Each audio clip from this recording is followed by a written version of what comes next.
Okay, guys and gals, Paul here aboard Perfect 2. First of all, I want to thank Jim for coming to visit us for this last week, and I also want to thank Phil, for the owner of Perfect 2, for letting you stay here. That was freaking I want to awesome. thank him as well. He's got one of the most comfortable beds I've ever slept on, and it was very difficult to get out of that bed in the morning when Paul was trying to wake me up. Shake you out of bed. Come on, Jim, we got videos to do. Or boat to go look No, at. I want to go back to sleep. Yeah, I like that. Yeah. Anyway, today what I really want to talk about is, and I don't even know if you truly understand this, but do you have a hurricane plan? A hurricane plan? Yeah, a hurricane. You need a hurricane plan? Yeah. Well, I was always curious, and we haven't really talked about that much, but what do you, I mean, this is hurricane country down here. What do you do? What do you do here? Yeah, so it's a plan that everybody has to back, because I did a video, and I'll link it right now, East Coast versus West Coast. But the disadvantages to the East Coast is we have hurricanes. Right. And I live in the Gulf right here, and I'm jinxed with hurricanes. Trust me. I mean, we'll get the nastiest hurricane. I moved from. That's a long story, but in 2000 I moved back here. We got Ivan, and just nastily, we just got hit. Then I come back. And they don't have a hurricane. Right, and Sally came right through. Yeah, there, right? so Sally comes last year. I mean, like 2 weeks before we got here. After we got here, Sally comes on. It was just miserable. No power. Trying to buy Loop Princess, get it ready for the loop. So anyway, I think what do people do around here to protect themselves? And so there's a couple different plans that you can have here, but let's talk about real quick before I talk about my actual plan. We'll talk about what the yards do around here. I don't know what it is like in Boston and how many hurricanes you've been through. But in the yards here, what happens is you'll go to a boat yard and you have to join a club. And I think last year when I got quoted a price, it was $2,500 just to be a member of the club. Then when you go to pull the boat out, I think they hyped the price up to double. Because typically on a boat my size, it's about $550, maybe even $600 in and out. So that means they pick it up, go set it down. Then it's usually per day, how many days it's on the block, and then they put it back in. But that price is $600 typically. But in order to get that price, you have to join and belong to one of these clubs. Well, no, they won't even put it in the water for that price. Oh, okay. So they jack the price up. It's double, so it'd be about $1,200. So total in and out is about $3,600 to $4,000 for my boat. And will the insurance company reimburse you? Yeah, for that? some of it, like I have Progressive, and they'll reimburse me $2,200. Okay.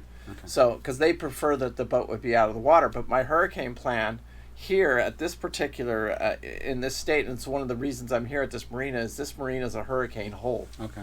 So this one survived all of them. Ivan, Sally, all the big Dennis, all of the big nasty ones, Katrina. And never had a loss. Now we've had damage in here, like canvas blowing off and stuff like that. But as far as the boats, no. Now also I didn't realize this, but when you sign up at a marina, you better ask, can my boat stay here during a hurricane, or do I have to get it out of here? Right. Now legally they can't. I didn't realize this. I talked to an attorney one time, and he said legally they can't make you pull the boat out of there. But they can ask you to get out of there, and there's a good chance you're going to lose the boat if it stays at this marina. Okay. So a couple of hurricane plans is to join one of those clubs, and then just pay the money and have the boat taken out. Have your boat in a hurricane hole that can withstand, and it's proven that it's withstand a couple of hurricanes, and then you can run from the hurricane. So it depends where the storm is coming and how much time I got.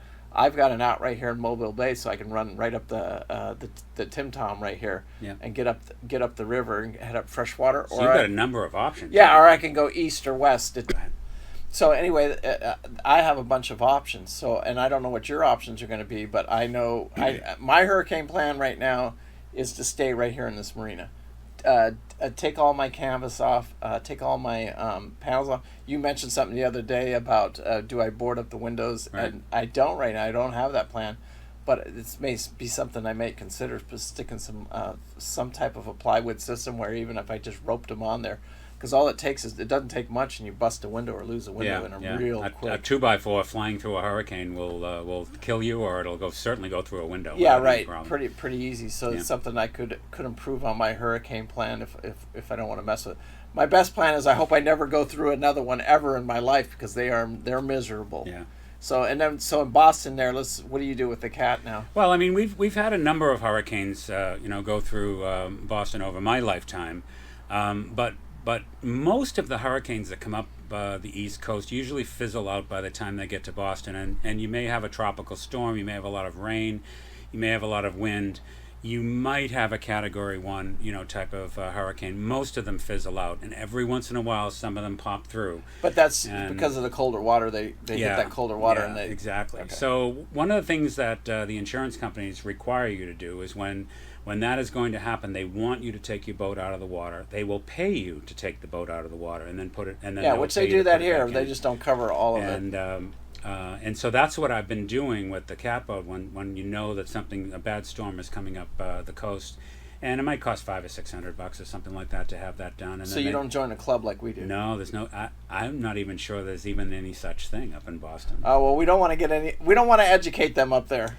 But what you're saying, and my big takeaway from this, though, interestingly enough, is a little 22-foot cat boat is not a big deal. You call up the guy, and you drop the boat off, he pulls the boat out of the water, and everything is fine, and off